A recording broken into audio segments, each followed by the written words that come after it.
How will you find the valency of chlorine, sulphur and magnesium. ठीक है, ये तीनों को आपको वैलेंसी पता करना है। ठीक है, तो देखिए वैलेंसी पता करने के लिए सबसे पहले उसमें नंबर ऑफ इलेक्ट्रॉन्स पता होना चाहिए बच्चों, या तो एटॉमिक नंबर उसका मालूम होना चाहिए। ठीक है, आप लोगों को पहले ये भी पता होना चाहिए कि वैलेंसी क्या होता है। तो वैलेंसी होता है कंबाइनिंग कैपेसिटी। ठीक है, एक एटम का कितना इलेक्ट्रॉन कंबाइंड करके ऑक्टेट स्ट्रक्चर बनाएगा। ठीक है, ऑक्टेट स्ट्रक्चर बनाता है। ठीक है, स्ट्रक्चर जिसको हम लोग नोबल नोबल गैस स्ट्रक्चर भी बोलते हैं, नोबल गैस स्ट्रक्चर भी बोलते हैं। तो ये ऑब्टेन करने के लिए कितना इलेक्ट्रॉन को कंबाइन करेगा, या तो लॉस करेगा या तो गेन करेगा, उसी को हम लोग क्या बोलते हैं, उसी को हम लोग बोलते हैं वैलेंसी। क्या बोलेंगे? वैलेंसी। ठीक है, चलिए, तो वैलेंसी निकालने के लिए सबसे पहले एटॉमिक नंबर हमें मालूम करना है। तो चलो, क्लोरीन का एटॉमिक नंबर कितना है, बोलिए। तो क्लोरीन का एटॉमिक नंबर कितना होती है? क्लोरीन का एटॉमिक नंबर होता है 17। क्या होता है? 17। अब इसको हम लोग डिस्ट्रीब्यूट करेंगे सेल में। ठीक है, इस तरह का देखिए, सबसे अंदर में क्या हो गया आपका? न्यूक्लियस हो गया। ठीक है, उसके बाद आपका इस तरह का ऑर्बिट है। ठीक है, तो देखिए आप लोग पता होना चाहिए कि फर्स्ट ऑर्बिट में मैक्सिमम 2 इलेक्ट्रॉन रख सकते हैं, सेकंड में कितना रख सकते हैं? 8 रख सकते हैं। तो 1 2 3 4 5 6 7 8। ठीक है, और इसमें एक और सेल कहो या ऑर्बिट कहो, एक और हो जाएगा। तो जब अरेंजमेंट करेंगे तो KLM है ना, तो K में कितना रखना है इलेक्ट्रॉन? 2। L सेल में कितना रखना है? 8। टू 8 कितना होता है? 10। और अरेंजमेंट कितना करना है? 17 को। तो लास्ट में आपका 7 हो गया। लास्ट में कितना इलेक्ट्रॉन होगा? 7 हो गया। तो इसमें हमको 7 लिखना है। 3 4 5 6 7। ठीक है, 7 कर दिया। अब यहाँ देखिए, इसको ऑक्टेट करना है, मतलब लास्ट ऑर्बिट में, लास्ट सेल में आपको क्या करना है? 8 इलेक्ट्रॉन करना है। तो इसको क्या करेगा? ये क्या करेगा? एक इलेक्ट्रॉन इसकी कमी हो रहा है, या तो ये 7 इलेक्ट्रॉन को हटा सकता है, था 1 इलेक्ट्रॉन को ले सकता है। लेकिन इसके लिए बेटर क्या होगा?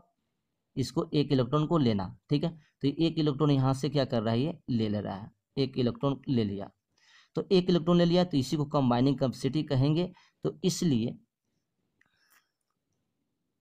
लिखेंगे due to gain of 1 electron, it's valency कितना हो जाएगा? इट्स वैलेंसी इज ए, अब यहाँ देखिए, अब प्लस में होगा कि माइनस में होगा? तो 1 इलेक्ट्रॉन ले रहा है, तो लेने जो लेगा तो उस एटम पे क्या हो जाएगा? बोलिए, उस एटम पे नेगेटिव चार्ज आ जाएगी, तो हो जाएगा इसका वैलेंसी -1। और जब हम सिंबल में लिखेंगे तो कैसे लिखेंगे? सिंबल में हम लोग लिखेंगे Cl नेगेटिव। क्या लिखेंगे? Cl negative. ठीक है, तो इसकी वैलेंसी पता चल गई। ऐसे वैलेंसी आपको नॉर्मली 1 बोलना है। ठीक है, अब ये बोलेगा कि निगेटिव है कि पॉजिटिव है, तो इसलिए क्लियर ये आपको समझना, ये भी समझना जरूरी है।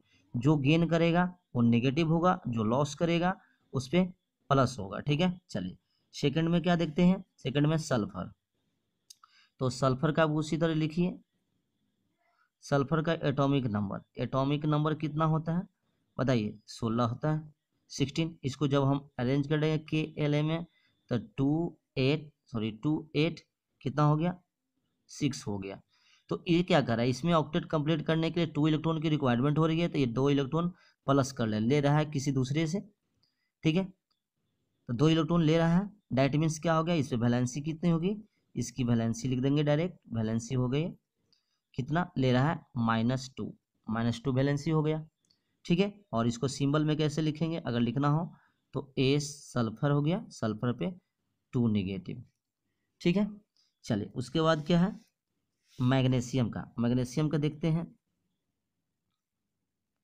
चलिए, मैग्नीशियम का एटॉमिक नंबर देखो, एटॉमिक नंबर का सिंबल Z भी होता है, आप ऐसे लिख सकते हो। तो Z एटॉमिक मैग्नीशियम का कितना होता है? 12। मैग्नीशियम का 12 होता है। इसको अरेंज करो KLM सेल में, तो पहला 2, फिर 8, फिर 2। देखिए अब यहाँ पे क्या हो रहा है? ये देखिए इसको ऑक्टेट करने के लिए या तो इसको 6 इलेक्ट्रॉन चाहिए या तो 2 इलेक्ट्रॉन को दे सकता है। तो इसके लिए बेटर क्या है, 2 इलेक्ट्रॉन को देना। ठीक है, तो 2 इलेक्ट्रॉन को यहाँ से क्या है लॉस कर देगा। तो 2 इलेक्ट्रॉन को लॉस कर दिया तो इसकी वैलेंसी कितना हो गया, इसकी वैलेंसी हो गया बताइए। अब जो दे रहा है तो इसके पास ज़्यादा इलेक्ट्रॉन था इसलिए प्लस लिखेंगे, जो लॉस करेगा तो प्लस में अब लिखेंगे, तो प्लस कितना हो गया 2, इसकी वैलेंसी +2 हो गया। और सिंबल में जब लिखेंगे बच्चों तो Mg2+ ऐसे करके हम लोग लिखेंगे। ठीक है, तो इस तरह के वैलेंसी 1 से लेके 20 तक आप आसानी से निकाल सकते हैं। Thank you.